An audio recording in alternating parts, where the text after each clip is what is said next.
Chapter 1. The night she should have run. Village bells never rang after dark.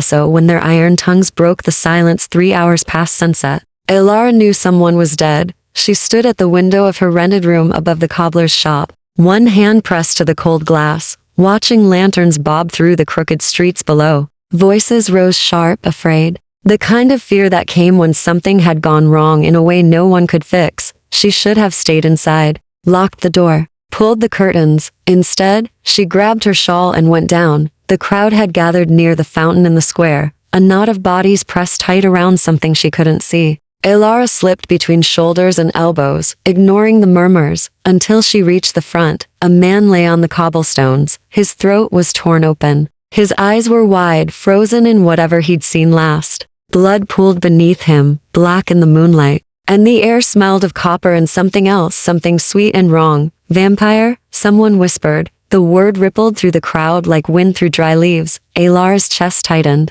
She'd heard the stories. Everyone had. The houses ruled the night beyond the village walls, ancient families bound by blood oaths and older laws, fighting wars no mortal understood. But the houses didn't come here. This village was too small, too poor, too irrelevant. Until tonight, everyone inside, the village elder barked, his voice cracking. Now, bar your doors. Don't open them for anyone. The crowd scattered. Elara didn't move. She stared at the body, at the way his fingers were curled, as if he'd tried to claw at whatever had taken him. She thought of her own scars, hidden beneath her sleeves. The ones that had driven her here, to this forgotten corner of the world, where no one knew her name or asked questions. She'd come here to disappear. But the dead man's eyes seemed to say, you can't hide from everything. You should go. The voice came from behind her, low, quiet, edged with something that made her spine stiffen. Elara turned. A man stood at the edge of the square, half shadowed by the overhang of a shuttered shop.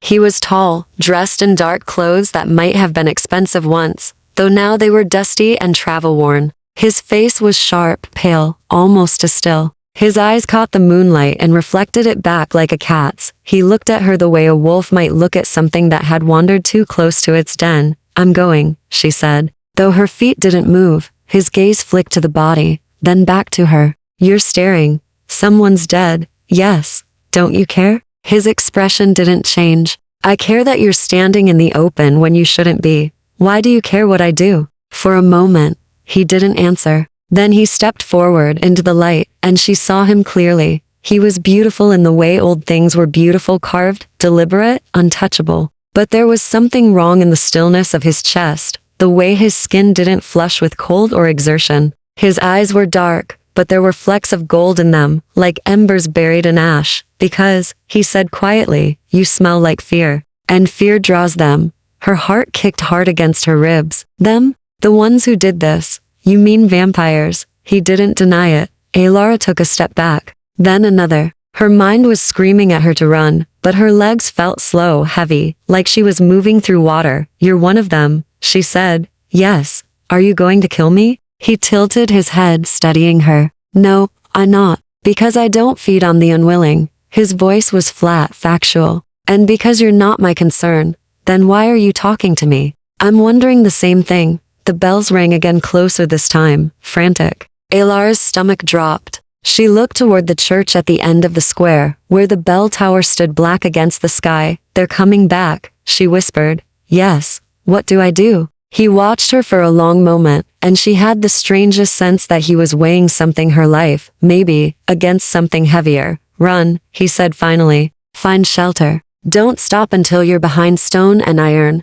And if I don't make it? His jaw tightened. Then you'll die quickly. It's a mercy, compared to what they'll do if they take you alive. Elara's breath came sharp and shallow. She wanted to ask who they were, why this was happening, why he was helping her at all. But the bells were still ringing, and the air had gone cold in a way that had nothing to do with the wind. She ran. Her feet slapped against the cobblestones, her shawl tangling around her shoulders. The streets were empty now. Doors slammed shut, shutters latched. She didn't know where she was going, just away, somewhere safe. Somewhere a shadow dropped in front of her. Elara skidded to a stop. The woman who stood blocking the street was small, pale, with hair like spilled ink, and eyes that glowed faintly red. She smiled, and her teeth were too sharp. Running? The woman said lightly. How sweet.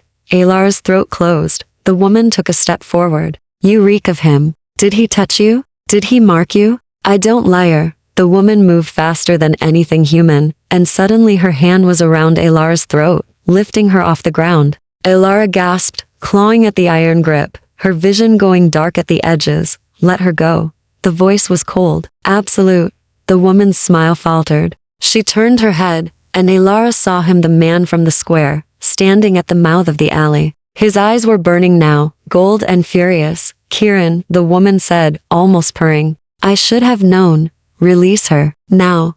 She's mortal. She doesn't matter. She matters to me. The words hung in the air like a blade. The woman's grip loosened, and Alara fell, gasping, to the ground. She scrambled back, her throat burning, her pulse hammering in her ears. Kieran stepped forward, his gaze locked on the woman. Leave. The House of Thorn won't forget this. I'm counting on it. The woman hissed low, inhuman, and then she was gone. Dissolving into shadow and wind, Alara sat on the cold stones, shaking, staring at the man Kieran who had just saved her life. He knelt beside her, his expression unreadable. Can you stand? She nodded, though she wasn't sure it was true. He helped her to her feet, his hand steady and cold against hers. You're bleeding, he said quietly, looking at her throat.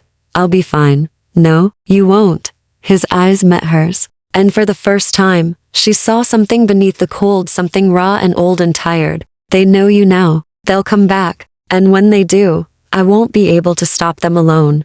Then what do I do? Kieran was silent for a long moment, then he said, You come with me. Chapter 2.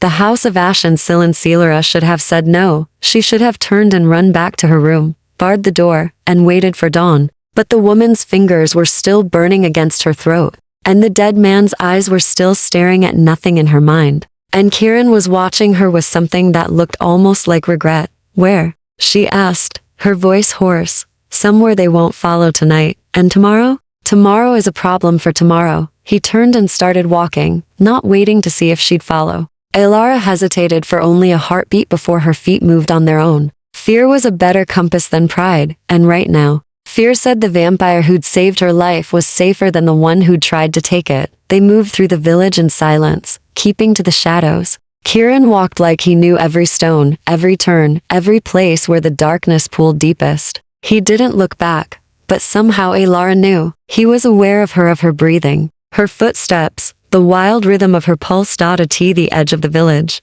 where the houses gave way to rocky hills and twisted pines. He stopped. There's a path, he said, nodding toward a gap in the trees. Stay close. Don't speak unless I tell you to. Why? Because the woods have ears, and not all of them are friendly. Alar swallowed and followed. The path was narrow, overgrown, barely visible in the moonlight. Branches caught at her shawl and hair. The air grew colder the deeper they went, and the silence pressed down like a weight. She kept her eyes on Kieran's back, on the steady, unhurried way he moved, and tried not to think about what might be watching from the dark. After what felt like hours, the trees opened into a clearing. A house stood at its center. It was old stone and timber, half swallowed by ivy and moss. The windows were dark, the roof sagging in places, and the door hung slightly crooked on its hinges. It looked abandoned, forgotten, like something out of a story her grandmother used to tell. This is where you live? Alara asked. Sometimes. He pushed the door open and stepped inside. Alara hesitated on the threshold, every instinct screaming that crossing it was a mistake. But the woods were dark and full of worse things than whatever waited in this house.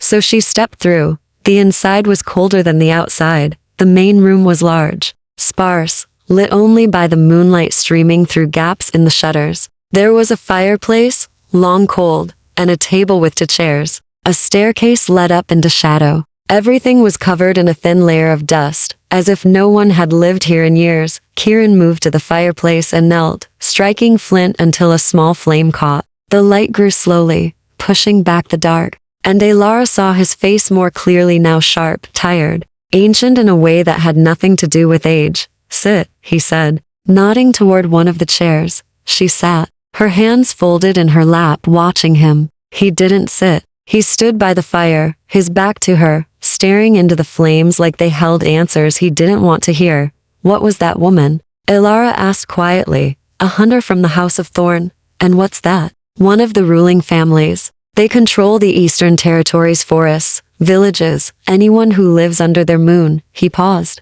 They've been at war with my house for centuries. Your house, the House of Ash. Alar's throat tightened. She knew that name. Everyone did. The House of Ash was supposed to be dead, wiped out in a purge 30 years ago. Their bloodline ended, their halls burned to the ground. That's impossible, she said. The House of Ash is gone. Kieran turned to look at her, and his eyes were gold in the firelight. Almost.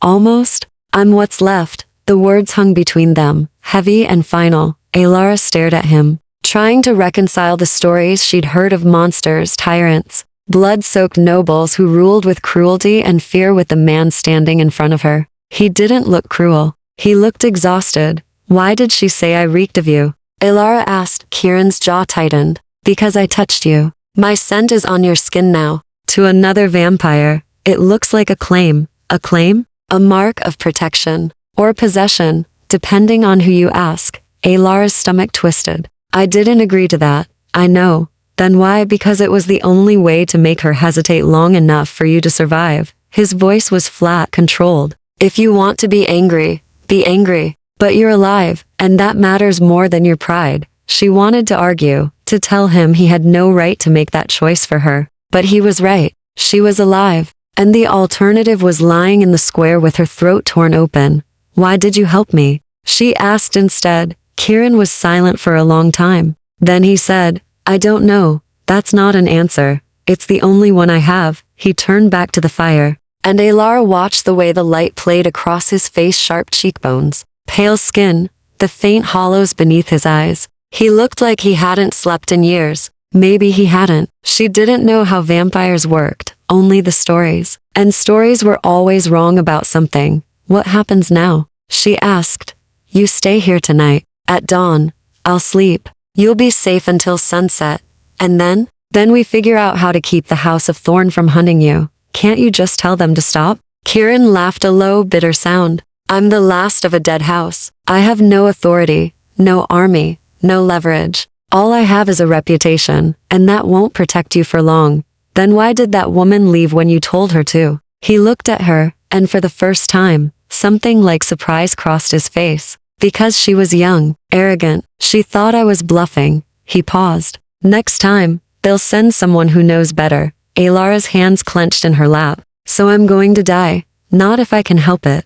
Why would you? You don't know me. You said I wasn't your concern. I lied. The admission caught her off guard. She stared at him, and he stared back, unflinching. You didn't run, he said quietly. When you saw the body, when the bells rang, when she had you by the throat, you were afraid, but you didn't run. You fought.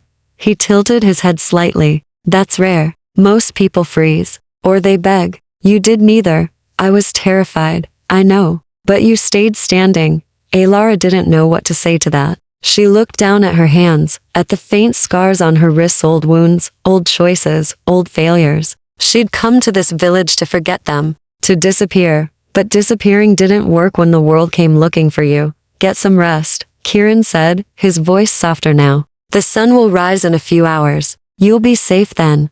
What about you? I'll keep watch. Don't you need to sleep? Not yet. Alara wanted to argue. But exhaustion was dragging at her bones, and the fire was warm. And for the first time since the bells rang, she felt almost safe. She closed her eyes, and when she woke, the sun was streaming through the shutters and Kieran was gone. Chapter 3. The weight of daylight. Alara woke to silence, not the comfortable quiet of morning. This was the hollow, breathless silence of a place holding its breath. She sat up slowly, her body stiff from sleeping in the chair, and looked around the room. Kieran was gone. The fire had burned down to embers. Dust motes drifted through bars of sunlight that cut across the floor like golden blades. The house felt different in daylight, smaller, more fragile, like a shell something had crawled out of and left behind. She stood, testing her legs, and walked to the window. The forest beyond was dense and green, utterly still. No birds sang. No wind moved through the branches. It was as if the world itself had paused, waiting for night to return. Alara's throat ached where the vampire woman had grabbed her.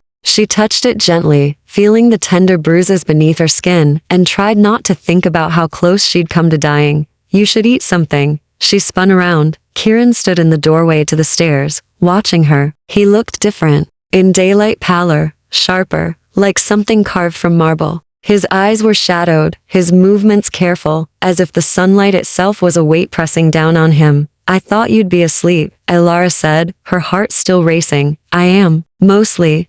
That doesn't make sense. Daylight pulls us under. It's not sleep the way you'd understand it, it's more like drowning slowly, until night pulls you back up. He leaned against the doorframe, and she noticed the way he stayed in the shadow, away from the slanting sunlight. I can fight it for a few hours, but not long. Why fight it at all? Because I don't trust you yet. The honesty stung more than it should have. Elara crossed her arms, defensive. I'm not the one who dragged a stranger into the woods. No, you're the one who followed. You didn't give me much choice. There's always a choice. His gaze was steady, unreadable. You could have run back to the village, locked your door, hoped the dawn would save you.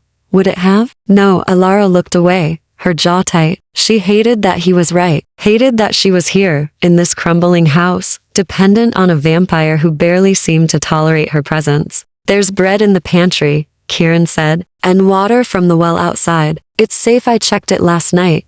You don't eat? Not food. The words hung between them, sharp and uncomfortable. Elara moved past him carefully, keeping her distance, and found the pantry a narrow closet with a few shelves. There was bread, hard and a day old, and a jar of preserved fruit that looked like it had been there for months. She took the bread and ate it slowly, mechanically, because her body needed fuel, even if her stomach was knotted with anxiety. When she came back, Kieran was sitting at the table, his head in his hands. He looked exhausted. Are you all right? She asked. Before she could stop herself, he lifted his head slightly, just enough to look at her. The sun is a slow poison. It doesn't kill us, not unless we're weak or foolish, but it drains everything until there's almost nothing left. Then why stay awake? Because you might try to leave, or because someone might find this place, or because I'm too old to trust easily. He lowered his hands, and his eyes were heavy, gold dimmed to amber. Take your pick. Elara sat down across from him, studying his face.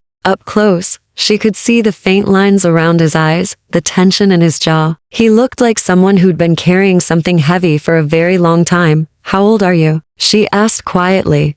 Old enough to forget most of it. That's not an answer. It's the only one you'll get. She frowned. You said the House of Ash fell 30 years ago. It did, and you survived. Yes. How? Kieran was silent for a long moment, his gaze distant. I wasn't there when it happened. I was hunting in the Northern Territories, tracking a rogue who'd broken the accord. He paused. By the time I came back, the halls were ash. My family was dead. The bloodline was ended. Except for you. Except for me. Elara's chest tightened. She knew what it felt like to be the last one standing, the one who survived when everyone else didn't. She'd carried that weight herself, in a different way, and it had nearly destroyed her. Why did the House of Thorn attack you? She asked. Because we were vulnerable. Because they saw an opportunity. Because vampires are no better than humans when it comes to ambition and cruelty. His voice was flat, empty. They wanted our territories, our influence, and they took it. And you've been hiding ever since? His eyes snapped to hers, sharp and dangerous. I've been surviving. There's a difference. Elara didn't flinch. Is there? For a moment, she thought he might lash out, say something cutting, something meant to wound. But instead, he just looked at her, and the anger bled out of his expression, replaced by something that looked almost like respect. You don't scare easily, he said. I'm terrified. I'm just good at hiding it. So am I. The admission surprised her. She'd expected arrogance or coldness, or the kind of cruelty the stories always promised. But Kieran wasn't any of those things. He was just tired. What do you want from me? Elara asked. Nothing. Then why bring me here? Because you were in danger, and he stopped, jaw tightening. I couldn't leave you there. Why not? I don't know. It was the same answer he'd given last night, and it was just as unsatisfying now. Elara leaned back in her chair, watching him. He was hiding something. She could feel it, the way you could feel a storm building even before the first clouds appeared. The woman last night said I reeked of you, Elara said carefully. She thought you'd marked me. I told you I know what you told me. But she was afraid of you, Kieran. Really afraid. Why? He didn't answer.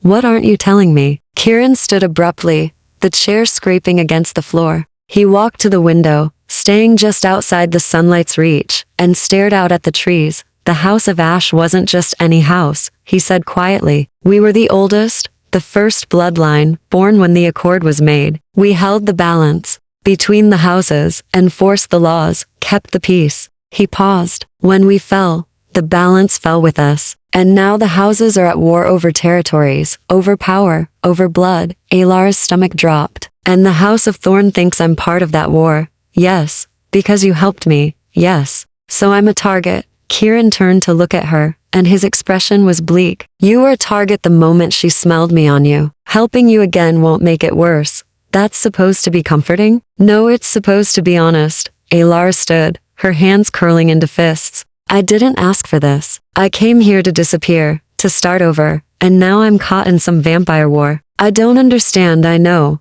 And you're telling me there's no way out. I didn't say that. She stopped, staring at him. Kieran stepped closer, his movements slow, deliberate. There's always a way out, but it won't be easy, and it won't be safe, and it will require you to trust me. I don't trust you, I know, but you will. He tilted his head slightly. Or you'll die trying not to. Alar's pulse hammered in her throat. She wanted to scream at him, to run, to do anything except stand here and accept that her life had been ripped apart again. But she didn't, because deep down, beneath the fear and the anger, she knew he was right. What do I have to do? She asked, her voice barely above a whisper. Kieran's eyes softened just slightly. Survive until sunset. Then we start planning.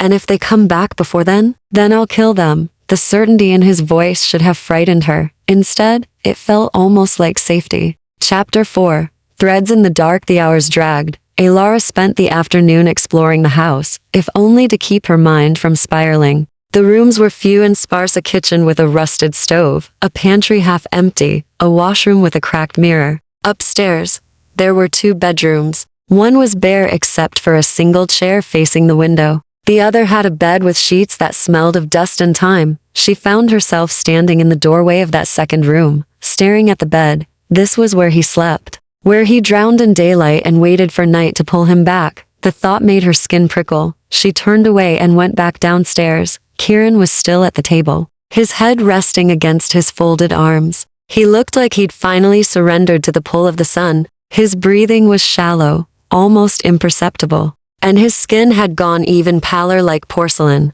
like something not quite alive. Alara approached slowly, quietly, and sat down across from him. She watched the rise and fall of his shoulders, the way his dark hair fell across his forehead, the faint shadows beneath his eyes. He looked vulnerable like this, almost human, almost. Her gaze drifted to his hands, resting against the table. They were elegant, long-fingered, but there were faint scars across his knuckles, old wounds, maybe from fights he'd survived, or people he'd killed. She shivered and looked away. The sun was beginning to sink, casting long orange light through the shutters. Soon, it would be dark. Soon, he would wake, and then they would have to face whatever came next. Alara stood and walked to the window, peering through the slats at the forest beyond. The trees were still, too still. A shadow moved at the edge of the clearing. Her breath caught. She leaned closer, squinting, trying to see, and then the shadow shifted, resolving into the shape of a man.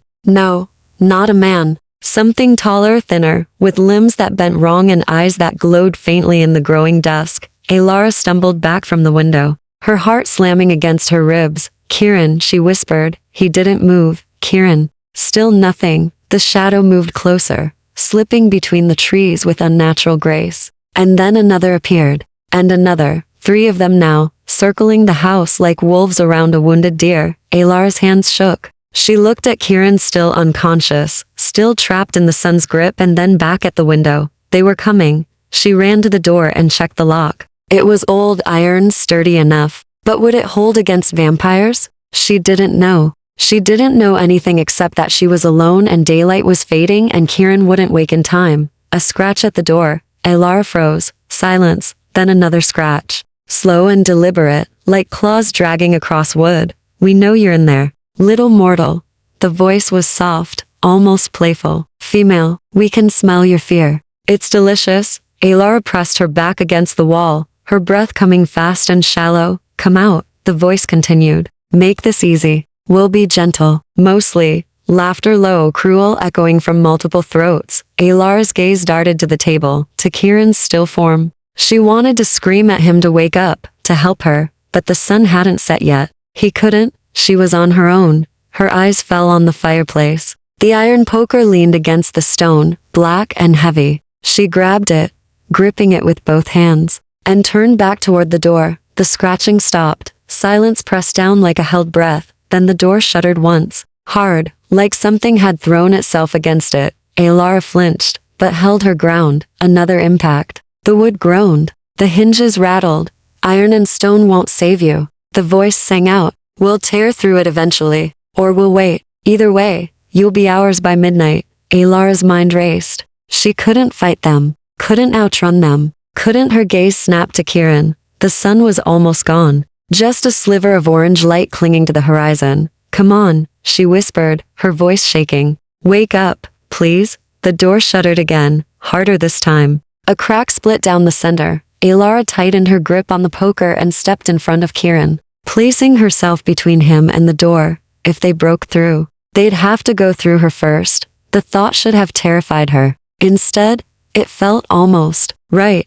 The door splintered. A pale hand reached through the gap. Fingers tipped with black claws, groping for the lock. Alara swung the poker. It connected with a sickening crunch, and the hand jerked back with a shriek. She bit me. The voice howled, more surprised than hurt. The little mortal bit me. Then bite back, another voice growled. The door exploded inward. Alara stumbled back, raising the poker, but 3 figures poured into the room, too fast, too many. One lunged at her, and she swung wildly, missing. Claws raked across her shoulder, and she screamed, pain lancing hot and bright down her arm. She fell, the poker clattering from her grip. The vampire loomed over her, grinning, its teeth too sharp, its eyes glowing red. Foolish girl, it hissed. And then Kieran was there. He moved like shadow made flesh, faster than Alara's eyes could follow. One moment he was slumped at the table. The next, his hand was around the vampire's throat, lifting it off the ground. You broke the accord, Kieran said, his voice cold and lethal.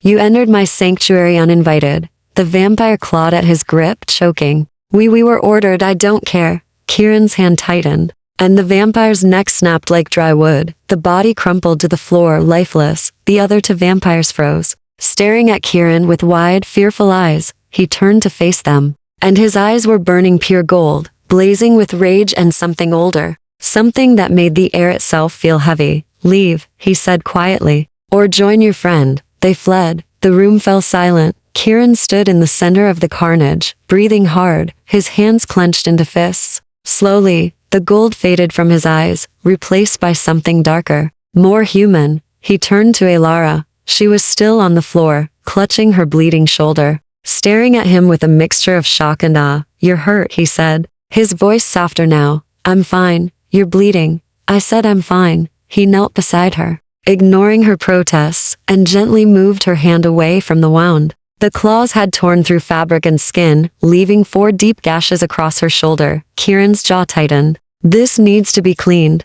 I can do it myself. No, you can't. He met her eyes, and there was something raw in his gaze, guilt, maybe, or anger. You defended me. While I was helpless, you stood between them and me. I didn't have a choice. You had every choice. You could have run, hidden, let them take me, and hope they'd leave you alone. Alara shook her head. That's not who I am. Kieran stared at her for a long moment, and something shifted in his expression, something like wonder or disbelief. No, he said quietly. I suppose it's not. He helped her to her feet, steadying her when she swayed. Her shoulder throbbed, hot and angry, but she didn't let herself think about it. There would be time for pain later. They'll come back, she said. Yes, with more next time. Then what do we do? Kieran looked at the broken door, the body on the floor, the blood staining the wood. We leave, he said, before dawn, before they regroup, and go where? He hesitated, and for the first time since she'd met him, Alara saw uncertainty cross his face. Somewhere even I haven't been in decades, he said finally. Somewhere the House of Thorn won't dare follow. Where? Kieran's eyes met hers, dark and serious. The catacombs of the first house, where the accord was made. Chapter 5. Blood and Sekretskarin worked quickly. Moving through the ruined house with practiced efficiency, he dragged the body outside and buried it in a shallow grave beyond the tree line. Alara watched from the doorway, her injured shoulder bandaged with strips torn from an old sheet. The fabric was already staining red, but the bleeding had slowed. When he returned, his hands were dirty and his expression was grim. "We have an hour," he said. "Maybe less. Pack only what you can carry." "I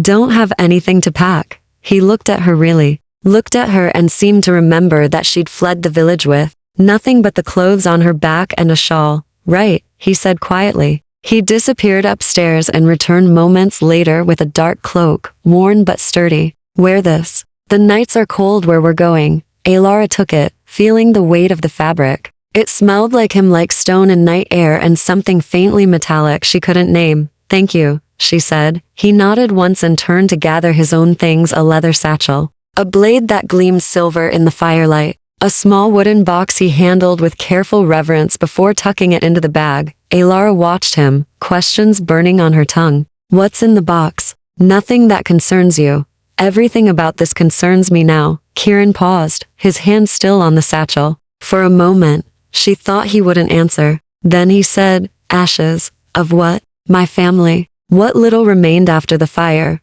The words landed like stones in still water. Alara's throat tightened. She looked at the box, at the careful way he'd placed it, and understood. He carried them with him. Always. The weight of everything he'd lost. "I'm sorry," she said softly. "Don't be. It was a long time ago. That doesn't make it hurt less." Kieran's hand stilled. He looked at her, and something shifted in his eyes, a crack in the armor, small but unmistakable. "No," he said. "It doesn't." They stood in silence, the broken door creaking in the wind, the fire crackling low. Outside, the forest was dark and watchful. "Your shoulder," Kieran said, breaking the silence. "Let me see it." "I told you. I'm fine. And I told you that you're bleeding." "Let me see it." There was no room for argument in his tone. Alara sighed and carefully pulled the cloak aside, unwrapping the makeshift bandage. The gashes were deep, angry, the edges already starting to bruise. Kieran's expression darkened. "This will scar if it's not treated properly. I've had worse." His gaze snapped to hers, sharp and searching. "Have you?" Alara didn't answer. She looked away, suddenly aware of how much those words had revealed. The scars on her wrists hidden beneath her sleeves. The ones on her heart, buried deeper still. "Sit," Kieran said quietly. She sat. He knelt in front of her, opening the satchel and pulling out a small vial of clear liquid and a clean cloth. "This will sting." "Everything stings." He almost smiled. "Almost." Then he dampened the cloth and pressed it gently to her wound. Alara hissed, her body going rigid, but she didn't pull away. The liquid burned like fire, but Kieran's hands were steady, careful, almost tender. He cleaned the gashes with quiet focus, and she found herself watching his face, the concentration in his eyes, the tension in his jaw. "You're good at this," she said, more to distract herself from the pain than anything. "I've had practice." "On yourself?" "On others. During the war, before the fall." He paused. "We didn't always kill each other. Sometimes we just broke things." "That sounds awful." It was. He finished cleaning the wound and began wrapping it with fresh cloth. "But it taught me how to put people back together. How to keep them alive when everything wanted them dead." Alara watched his hands move, efficient and precise. "Is that what you're doing with me? Keeping me alive?" Kieran tied off the bandage and sat back on his heels. "I'm trying to." "Why?" "Because you stood in front of me when you should have run. Because you fought when you had no reason to." He met her eyes. "Because you remind me of someone. I failed a long time ago, and I'm not going to fail again." The honesty in his voice stole her breath. Alara stared at him, this ancient, dangerous creature who looked at her like she mattered, and felt something shift inside her chest, something fragile and terrifying. "Who did you fail?" she asked softly. Kieran's expression shuddered. He stood, turning away. "It doesn't matter now. They're gone. It matters to you." "Yes." He picked up the satchel and slung it over his shoulder. "Which is why we're not talking about it." Alara wanted to push, to ask more, but the set of his shoulders told her the conversation was over. She stood, pulling the cloak around herself, and followed him to the door. Outside, the night was thick and cold. The moon hung low and pale, casting silver light across the clearing. Kieran paused at the edge of the trees, his head tilted, listening. "They're not close yet," he said, But they will be soon. Stay behind me. Step where I step. And if I tell you to run, you run. Understand? What about you? I'll be right behind you. Promise? He looked at her, and for the first time, she saw something like surprise in his face. Yes, I promise. They moved into the forest. The path was narrow and winding, barely visible even with the moonlight. Kieran led the way with the confidence of someone who'd walked these woods 1,000 times. Elara followed, her shoulder throbbing with every step, her senses heightened by fear and adrenaline. The trees grew closer together the deeper they went, their branches tangling overhead like skeletal fingers. The air grew colder, damper, and the silence pressed down like a living thing. How far are the catacombs? Elara whispered. A night's walk. Maybe more, depending on how many we encounter. The woods aren't empty. There are things here that predate the houses. Things that don't care about laws or accords. Elara's stomach twisted. Then why are we walking through them? Because it's the only way to reach the catacombs without being seen. He glanced back at her. The House of Thorn controls the roads. The woods are dangerous, but at least here we have a chance. That's not comforting. It's not supposed to be. They walked in silence for what felt like hours. Elara's legs ached, her shoulder burned, and exhaustion dragged at her bones. But she didn't complain. She just kept moving, one foot in front of the other, following the dark shape of Kieran ahead. At some point, he stopped. Elara nearly collided with him. What is it? Listen. She held her breath and listened. At first, there was nothing. Then faint, distant, the sound of something moving through the underbrush. Not human, not animal, something else. Stay close, Kieran said, his hand moving to the blade at his side. The sound grew louder, closer, and then it stopped. Silence. Kieran's body was coiled tight, every muscle ready to spring. Elara pressed against his back, her heart hammering, her breath shallow. A shape emerged from the shadows, tall, hunched, with eyes that glowed faintly green. It moved with a strange, jerking gait, its limbs too long, its head tilted at an unnatural angle. Don't move, Kieran whispered. The creature circled them slowly, its glowing eyes fixed on Elara. It made a sound, low, rasping, like stones grinding together, and then it spoke. Bloodmark, it hissed. She carries the bloodmark of ash. Kieran stepped in front of Elara, shielding her. She's under my protection. The creature laughed, a broken, wheezing sound. Protection won't save her. The houses will tear themselves apart for her now. The balance is broken. The old laws are dead. The old laws are sleeping. Not dead. Sleeping. Dead, what's the difference? The creature tilted its head, studying them. You walk to the catacombs. You think the first house will wake for you? I think they'll listen. Fools. They've been silent for decades. They won't wake for a ghost and a mortal. Kieran's hand tightened on his blade. Then we'll make them. The creature stared at him for a long moment. Then it stepped aside, melting back into the shadows. Go then, it rasped. But know this, the catacombs do not forgive, and they do not forget. And then it was gone. Elara exhaled shakily. What was that? A watcher. One of the old things. Kieran sheathed his blade and started walking again. We're close now. Close to what? The entrance. Chapter 6. The mouth of the catacombs. The entrance appeared like a wound in the earth, between two ancient oaks, their roots twisted into archways. A stone staircase descended into darkness. The steps were worn smooth by centuries of footsteps, and the air rising from below carried the scent of damp stone and something older, something that made Elara's skin prickle with instinctive dread. Kieran stopped at the top of the stairs, his expression unreadable. This is it? Elara asked, peering into the black mouth of the descent. This is the threshold. The catacombs lie beneath. He turned to her, his eyes serious. Once we enter, we're bound by the old laws. No violence within the sacred halls. No blood spilled on consecrated ground. The first house demanded absolute peace in their domain, and if someone breaks that law, the catacombs themselves enforce it. Stone and shadow become executioner. He paused. I've seen it happen once. The transgressor didn't even have time to scream. Elara swallowed hard. So we'll be safe from the House of Thorn down there. Yes, but safety has a price. What price? Kieran didn't answer immediately. He looked at the darkness below, and something like reluctance crossed his face. The catacombs demand truth. Secrets have weight here. They become visible, tangible. If you're hiding something, the stone will know. It will show others what you've buried. Elara's blood went cold. Show them how. Visions, echoes, memories written on walls where everyone can see. His gaze met hers. I'm telling you this now because once we descend, there's no hiding. Not from the catacombs. Not from me. Her hand moved unconsciously to her scarred wrists, hidden beneath her sleeves. The wounds she'd tried to forget. The choice she'd almost made. The night she'd decided her life wasn't worth living. What if I don't want anyone to see? She whispered. Kieran's expression softened. Then you stay here. I'll go alone, petition the first house, and come back for you. You'd leave me in these woods? After what we just saw, I'd leave you somewhere safer. There's a hollow a mile back, iron ringed, protected by old wards. You'd survive until dawn. Alara looked at the stairs, at the darkness waiting below, and then back at Kieran. He was giving her a choice, an escape, but she could see it in his eyes. He expected her to take it, expected her to choose safety over risk, comfort over truth. Everyone always expected her to break. No, she said firmly. I'm coming with you.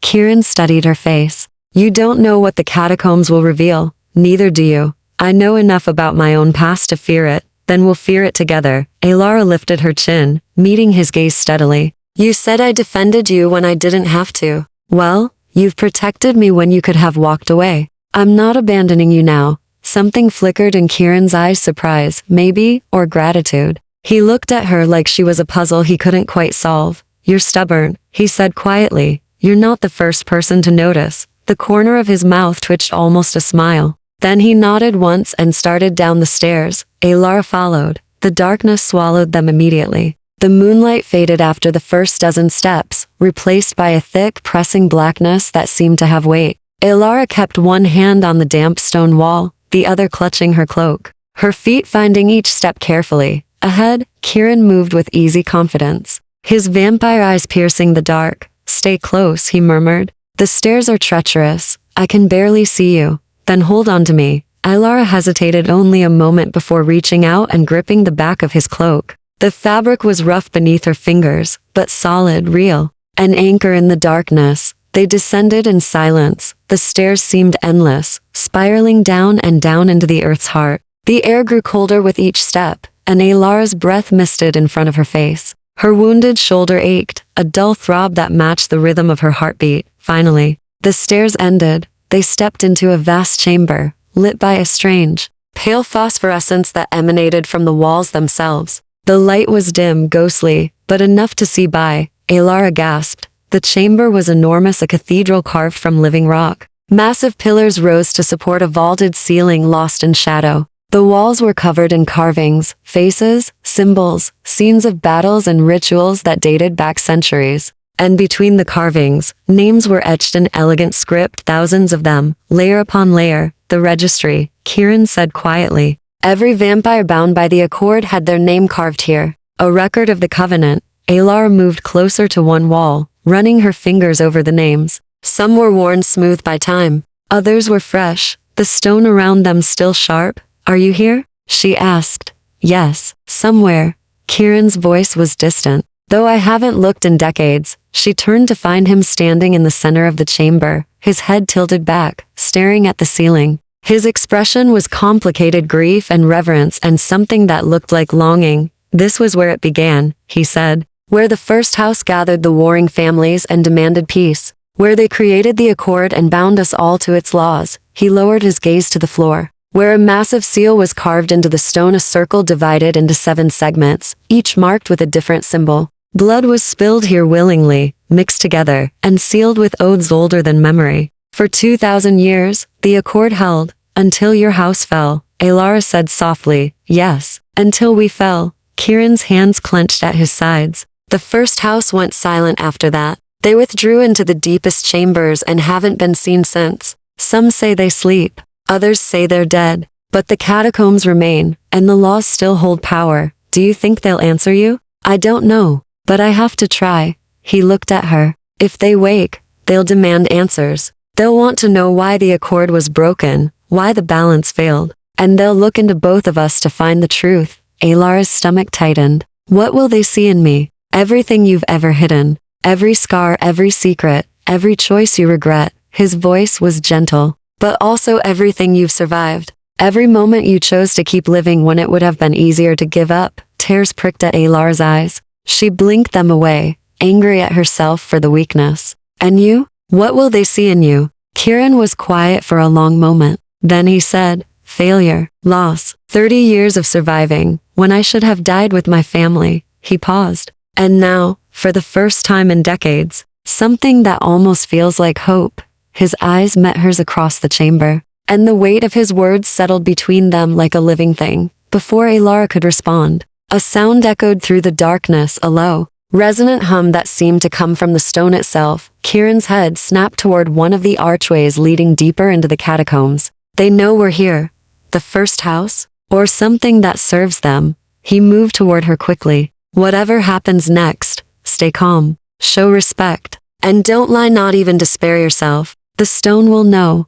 The humming grew louder, and the pale light began to pulse in rhythm with it. From the archway, a figure emerged. It was tall and impossibly thin, draped in robes that seemed woven from shadow. Its face was hidden beneath a deep hood, but Alara could feel its gaze, cold, ancient, weighing her soul against measures she couldn't understand. Kieran of the House of Ash, the figure said, its voice like grinding stone. You who carry the ashes of the fallen, why do you disturb the silence? Kieran bowed deeply, his fist pressed to his chest. I come to petition the first house, to seek their judgment and their aid. The first house sleeps. We are their voices in the dark. Then let your voices be heard. The accord is broken. The houses war without restraint. Innocents die. He straightened, his expression fierce. I ask the first house to wake and restore the balance before everything we built turns to ash. The figure was silent, considering. Then its hooded head turned toward Alara. And this mortal,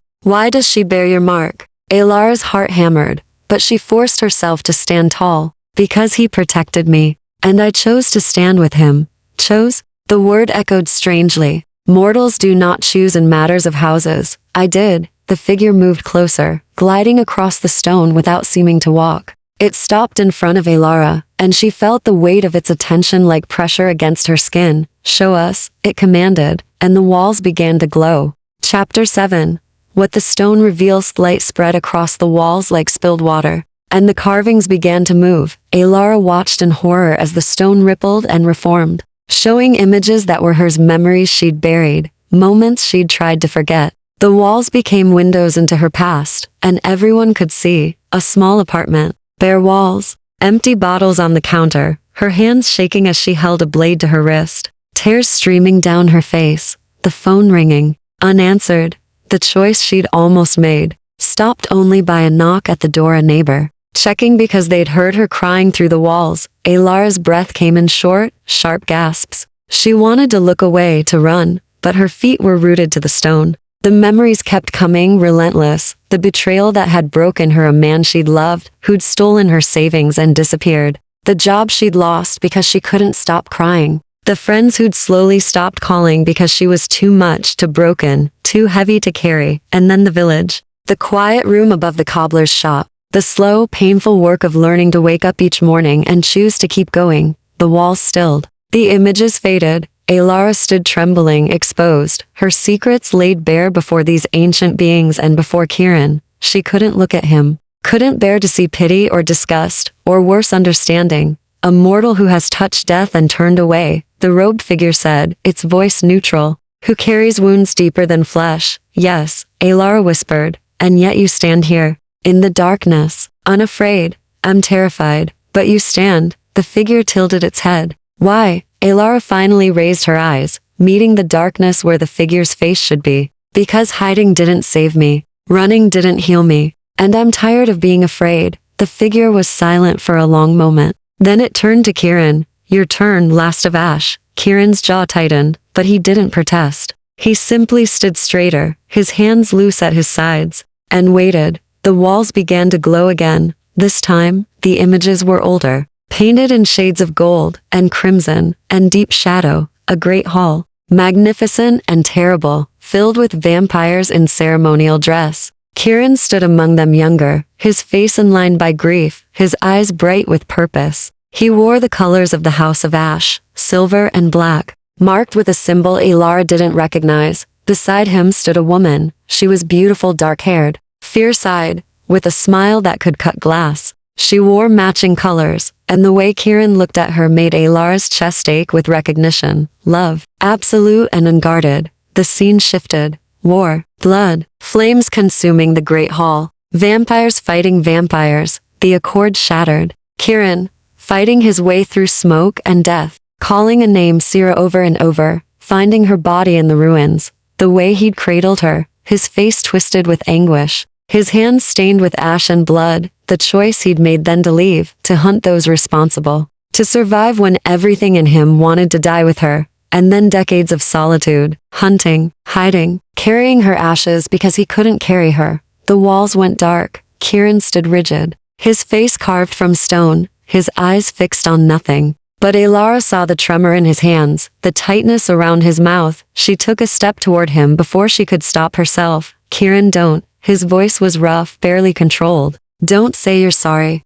Don't say anything. Alara stopped, her hand halfway extended. She wanted to touch him, to offer comfort, but the raw grief in his expression held her back. The robed figure watched them both with what might have been curiosity. Two broken things, it said. One who fled death. One who embraced it and lived anyway. The figure moved between them, its presence cold and heavy. You petition the first house for aid. You claim the accord is broken and must be restored. But what makes you worthy of their attention? What can you offer that matters to beings who have slept through centuries? Kieran's hands clenched into fists. I offer the truth. The House of Thorn acts without restraint, hunting mortals, breaking the laws of consent and sanctuary. They've declared war on the remnants of Ash, and they'll spread that war to every house that stands against them. The houses have always warred, not like this. Not without the balance. Kieran's voice grew stronger. The accord was built on the principle that mortals were not cattle, that consent mattered, that some laws were sacred. The House of Thorn has forgotten that, and if they're not stopped, everything the first house built will crumble. The figure was silent, considering. Then it turned to Alara. And you, mortal, what do you offer? Alara blinked, surprised. I'm not offering anything. I didn't ask to be part of this. Yet you are. The moment you chose to stand with him, you became part of the pattern. The figure moved closer. So I ask again, what do you offer? Alara looked at Kieran, at the grief still etched in his face, and then back at the figure. I offer witness, she said slowly. I'm proof that your laws still matter. That there are mortals worth protecting. That the accord isn't just ancient words carved in stone, it's the difference between surviving and being devoured. The figure tilted its head. You speak well for one so recently touched by despair. Despair taught me what matters. Alara's voice steadied. I know what it feels like to be powerless, to have no choice. And I know what it feels like when someone gives you a choice anyway, when they protect you not because they have to, but because they choose to. She glanced at Kieran. That's what he did for me. That's what the accord was supposed to guarantee for all of us. Silence filled the chamber. The robed figure stood motionless. And Alara had the sense of being weighed, measured, judged against scales she couldn't see. Finally, the figure spoke. The first house will hear your petition, but they demand a price. Kieran's eyes narrowed. What price? Blood freely given. Mortal and vampire, mixed and offered on the seal. The figure gestured to the massive carving on the floor. The same covenant that bound the first accord must be renewed. Only then will they wake. Alara's stomach dropped. You want our blood? A few drops. Willingly given. Shed without coercion. The figure's voice was implacable. If you refuse, you may leave in peace. But the first house will not wake, and your petition dies here. Kieran looked at Alara, and she saw the question in his eyes. She could say no, could refuse. And he would honor that choice, would find another way, would I'll do it, Alara said. Kieran's expression sharpened. Alara, you said the catacombs demand truth. Well, here's mine. I'm tired of being powerless. Tired of running. She met his gaze steadily. If my blood can help wake them, can help stop the House of Thorn from hunting people like me, then it's worth it. You don't know what you're agreeing to, neither do you. But we're doing it anyway. Kieran stared at her for a long moment. Then slowly, he nodded. The robed figure moved to the center of the seal and produced a small silver blade. Come. They walked forward together, Alara and Kieran, and knelt at opposite edges of the seal. The figure handed Kieran the blade first. He drew it across his palm without hesitation, his face impassive. Blood welled up dark, almost black in the strange light, and dripped onto the stone. Where it fell, the carved symbols began to glow. The figure turned to Alara. She took the blade with shaking hands. The metal was cold, impossibly sharp. She pressed it to her palm, hesitated only a breath, and then pulled. Pain flared bright and quick. Her blood red, warm, human fell beside Kieran's where the two bloods met. The stone blazed with light, the seal erupted in brilliance, and the hum that had filled the chamber became a roar. The walls trembled. Dust rained from the ceiling, and from somewhere deep below, something ancient stirred. The first house was waking. Chapter 8. The awakening ground beneath them cracked. Alara stumbled backward as the seal split apart, stone grinding against stone with a sound like the earth breaking open. Light poured from the fissures, not the pale phosphorescence of the walls, but something brighter, older. That hurt to look at directly. Kieran caught her arm, steadying her, pulling her away from the widening cracks. What's happening? She gasped. They're rising. The robed figure had retreated to the edge of the chamber, its form blending with the shadows. It watched in silence as the floor continued to fracture, revealing a staircase that descended even deeper into the earth. From below came voices not speaking, but singing. A chorus of tones that resonated in Alara's chest, in her bones. Ancient and inhuman and beautiful in a way that made her want to weep. 3 figures emerged from the depths. They were tall, ethereal, their forms seeming to shift between solid and translucent. They wore robes of deep crimson, and their faces were ageless, neither young nor old, but something beyond time. Their eyes glowed with the same light that poured from the broken seal. The first house, Alara's breath caught. She felt the urge to kneel, to bow, to make herself small before these beings who radiated power like the sun radiated heat. Beside her, Kieran had already dropped to one knee, his head bowed. She followed his lead, her heart hammering. The 3 figures stood before the seal, silent, studying the mingled blood that still glowed on the stone. Then the one in the center spoke, and its voice was layered, multiple tones speaking as one. The covenant is renewed, blood freely given, mortal and vampire, bound by choice. The figure's glowing eyes fixed on Alara. Rise, child of short years. Alara stood on, shaking legs. The figure stepped closer, and she felt its attention like sunlight through a magnifying glass, focused, burning, seeing everything. You carry wounds, it said, wounds of the spirit, deeper than flesh, and yet you stand in our halls. You offer your blood to wake us. Why? Because Alara's voice cracked. She steadied herself. Because someone protected me when they didn't have to, and I want to return that protection. For others like me, protection. The word echoed strangely. The accord was built on protection, on the promise that mortals were not prey, but partners in the balance. The figure tilted its head. That promise has been broken. Yes, Alara whispered, by our children, by those who forgot the old laws. The figure turned to Kieran. Rise, last of Ash. Kieran stood, his expression carefully neutral. But Alara saw tension in every line of his body. The figure studied him with eyes that had witnessed centuries. You survived when your house fell. You carried their ashes. You wandered alone for decades, hunting those who broke the accord. A pause. And now you return, asking us to wake, to restore what was lost. What makes you think we will answer? Kieran's jaw tightened. Because the alternative is chaos. The houses war without restraint. Mortals die in the crossfire.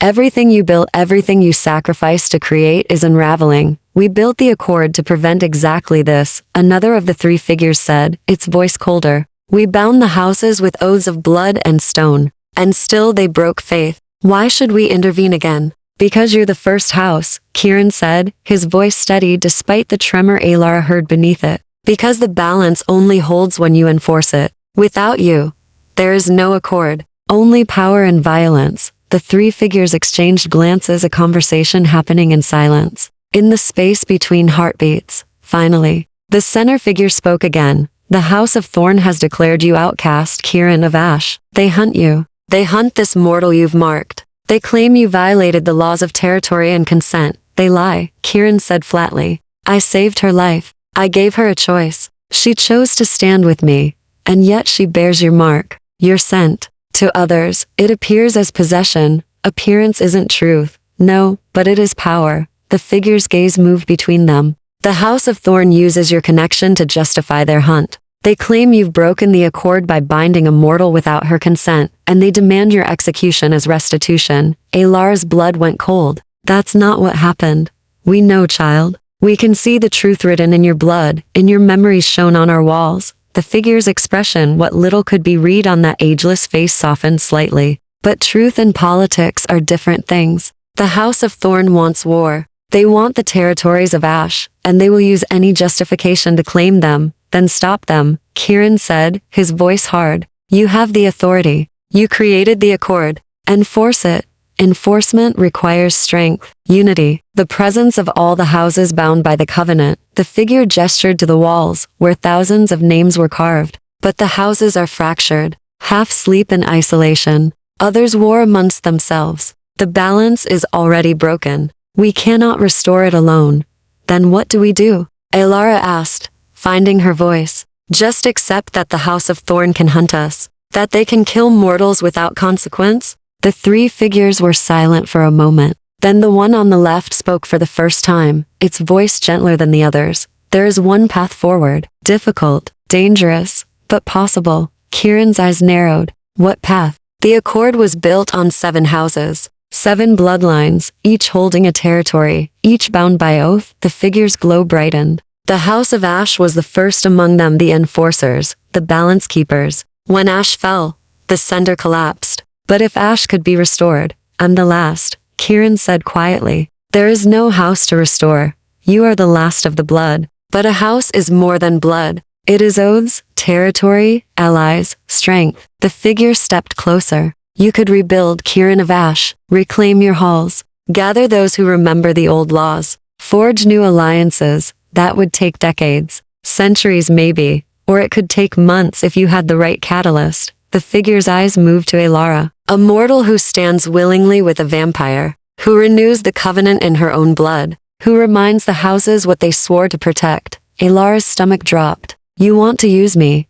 We want to offer you a choice, the center figure corrected. You could walk away from this. We would grant you sanctuary, hide you from the House of Thorn, ensure you live the rest of your mortal life in peace. Or, Elara whispered, or you stand with Kieran, help him rebuild. Become the symbol that reminds the houses of their oaths. The figure's voice was grave. It would be dangerous. The House of Thorn would hunt you more fiercely than ever. Other houses might see you as a threat or a tool. You would have no safety, no peace, only the constant battle to survive and restore what was lost. Elara looked at Kieran. He was staring at her with an expression she couldn't read, something between hope and dread. Don't, he said quietly. Don't choose this because you feel obligated. I brought you into this.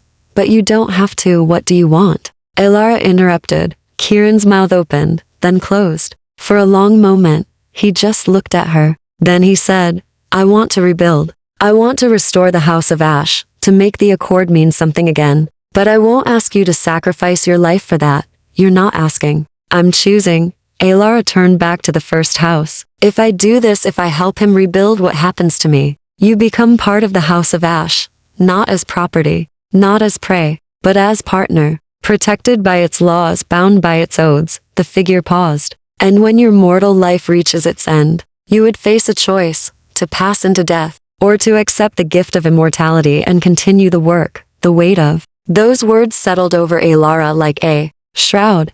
Immortality, the thing every mortal feared, and craved in equal measure. She thought of her small room above the cobbler's shop, the quiet, lonely life she'd built, the safety she'd found in being invisible, and then she thought of Kieran standing between her and the hunter, of his hands carefully cleaning her wounds, of the grief in his eyes when the walls showed him Sierra's death. She thought of the dead man in the village square, throat torn open. She thought of all the people who would die if the accord stayed broken. I'll do it, Elara said. Kieran's eyes widened. Elara, I'll help you rebuild. I'll be your partner. She met his gaze steadily. But on one condition. The first house waited. No possession, Elara said firmly. No control. We do this as equals, or we don't do it at all.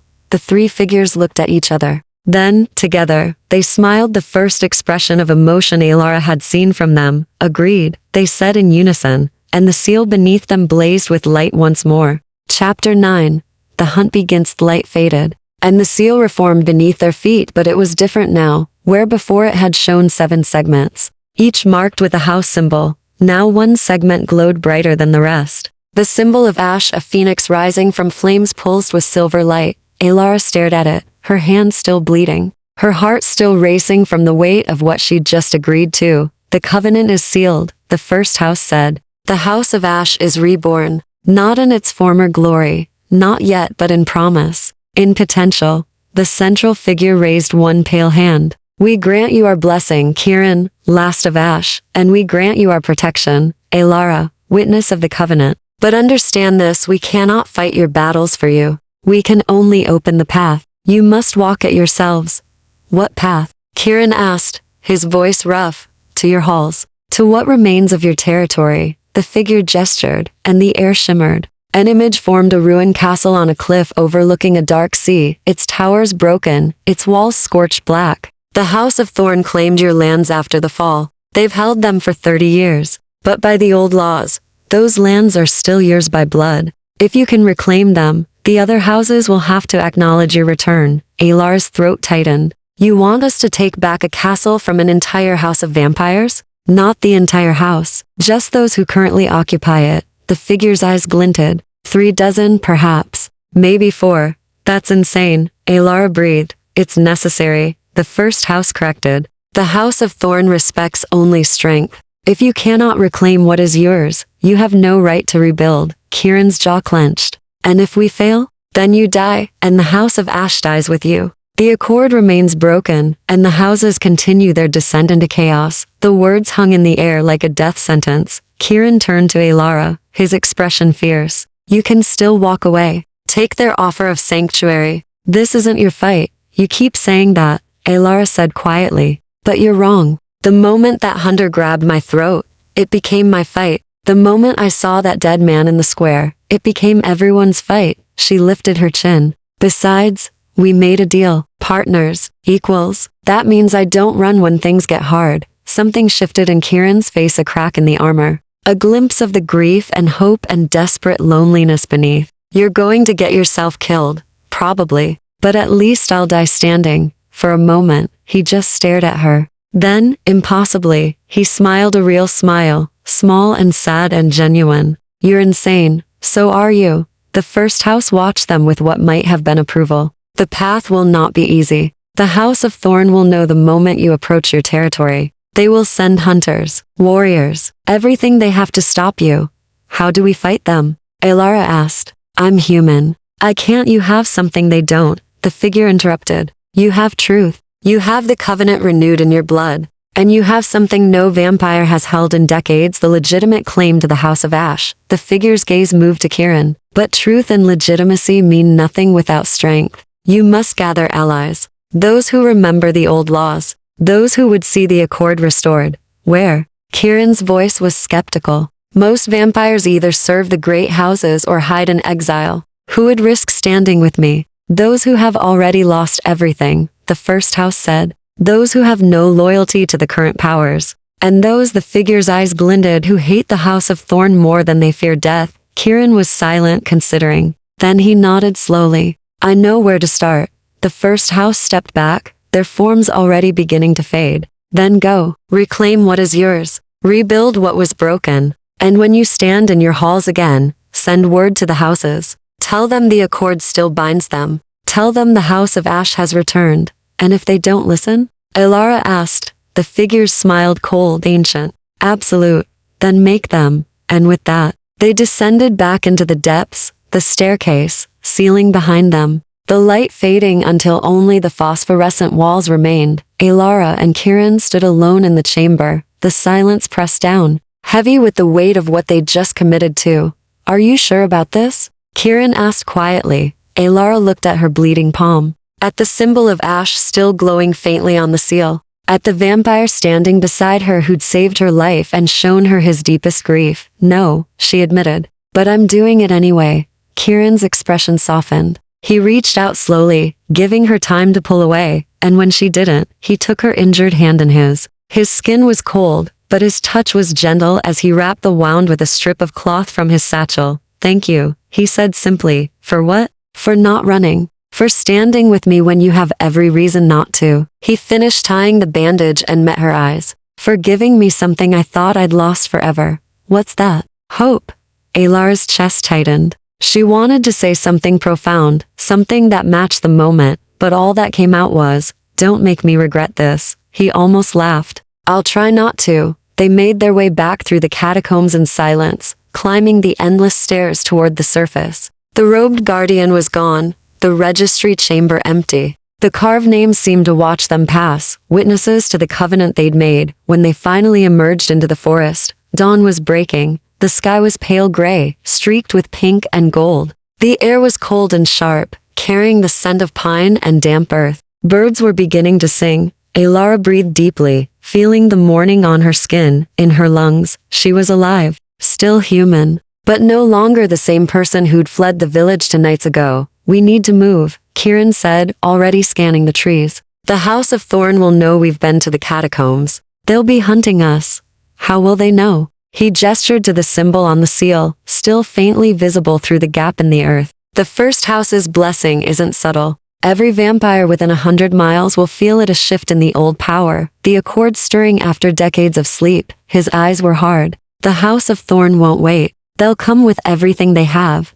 "Then where do we go?" "North, to the Shadowlands." Kieran started walking, his pace quick and purposeful. "There's a settlement there, exiles, rogues, vampires who refuse to choose sides in the house wars. If anyone will help us, it's them, and if they won't, then we die trying to reach my halls." He glanced back at her. "Can you run?" Alara's shoulder ached, her hand throbbed, and exhaustion dragged at every muscle. But she nodded. "I can run."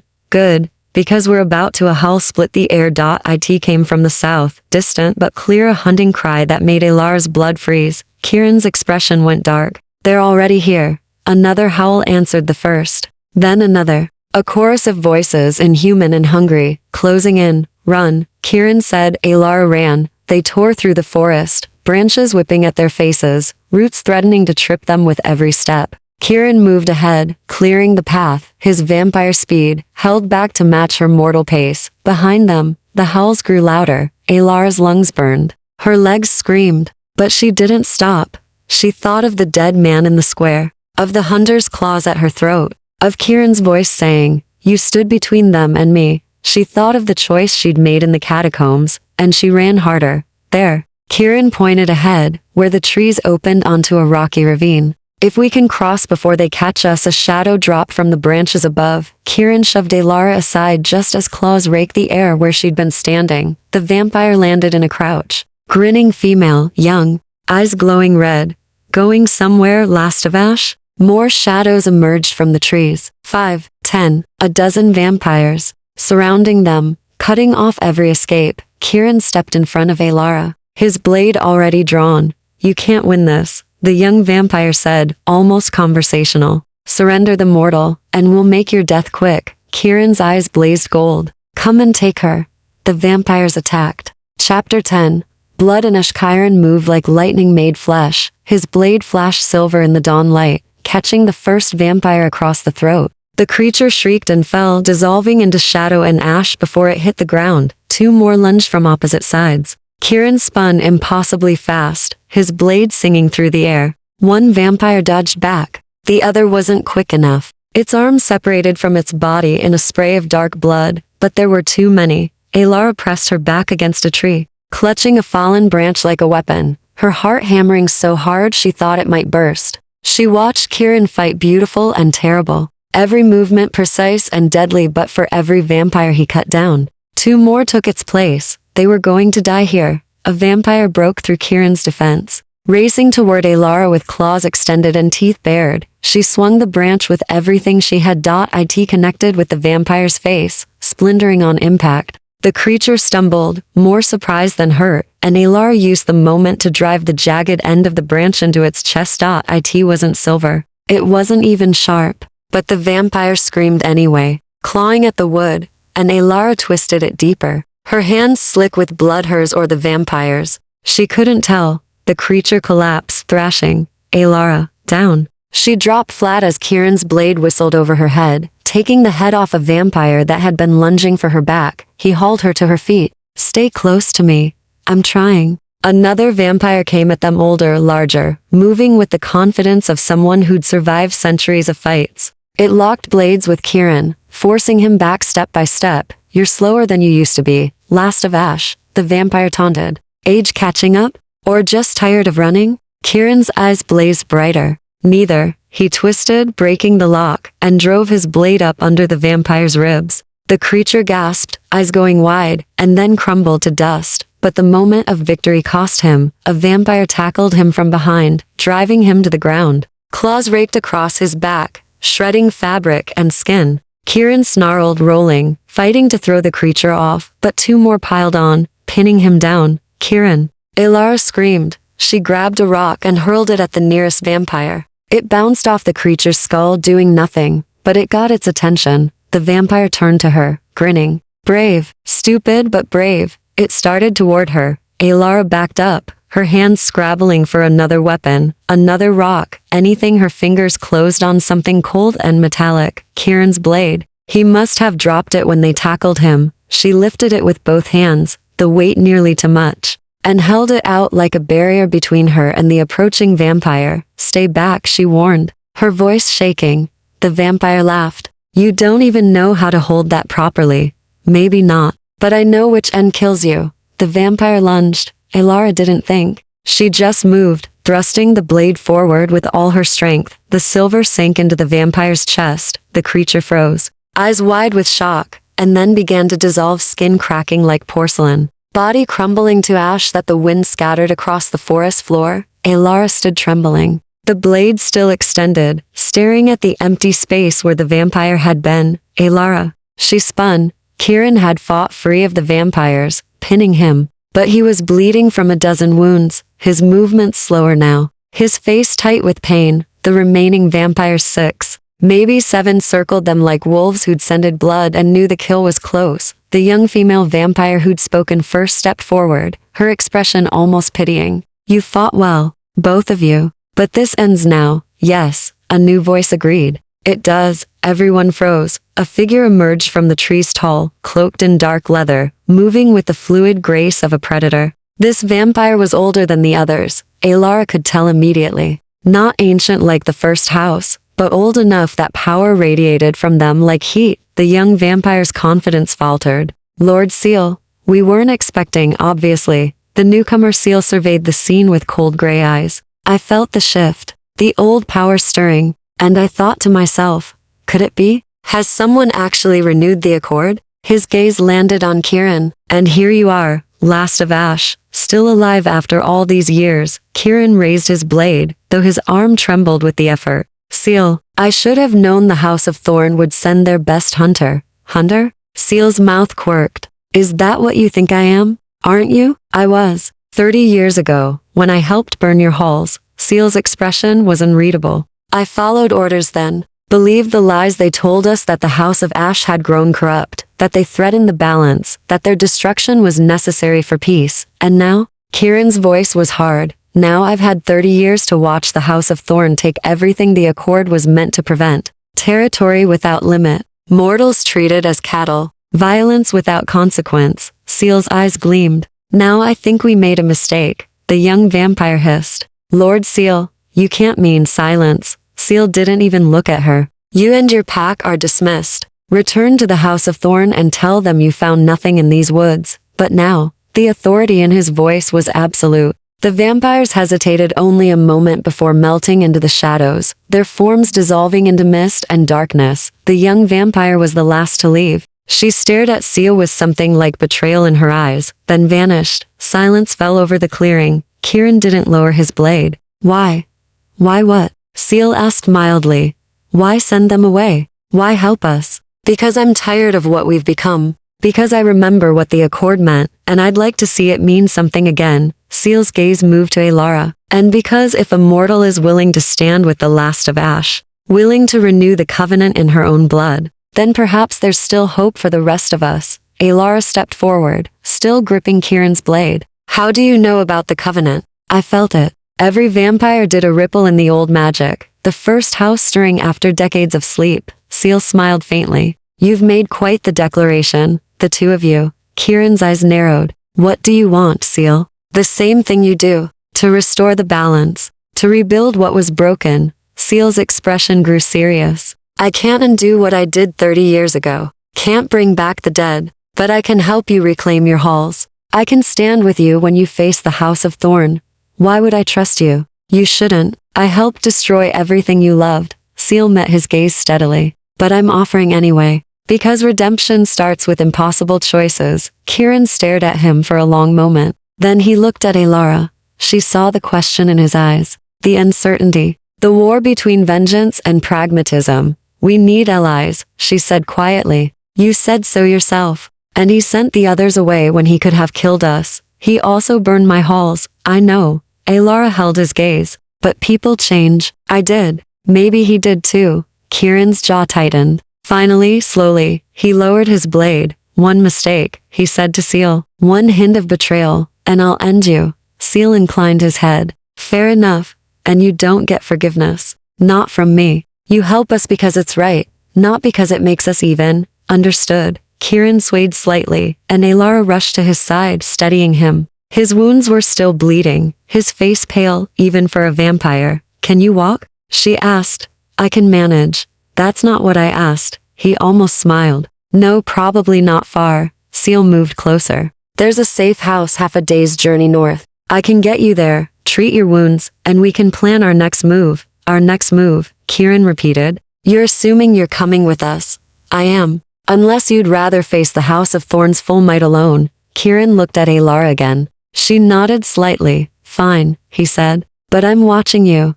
I'd expect nothing less. Seal gestured north. Shall we? The sun is climbing, and you need rest. They started walking. Alara supporting Kieran's weight, Seal leading the way through the trees. As they walked, Alara looked down at her hands still stained with blood, still trembling from adrenaline. She'd killed tonight. Actually killed. She should feel horrified, guilty, broken. Instead, she just felt alive. You did well, Kieran said quietly. Back there, with the blade.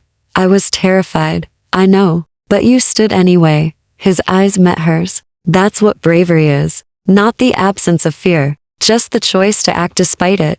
Alara's throat tightened. I'm still terrified.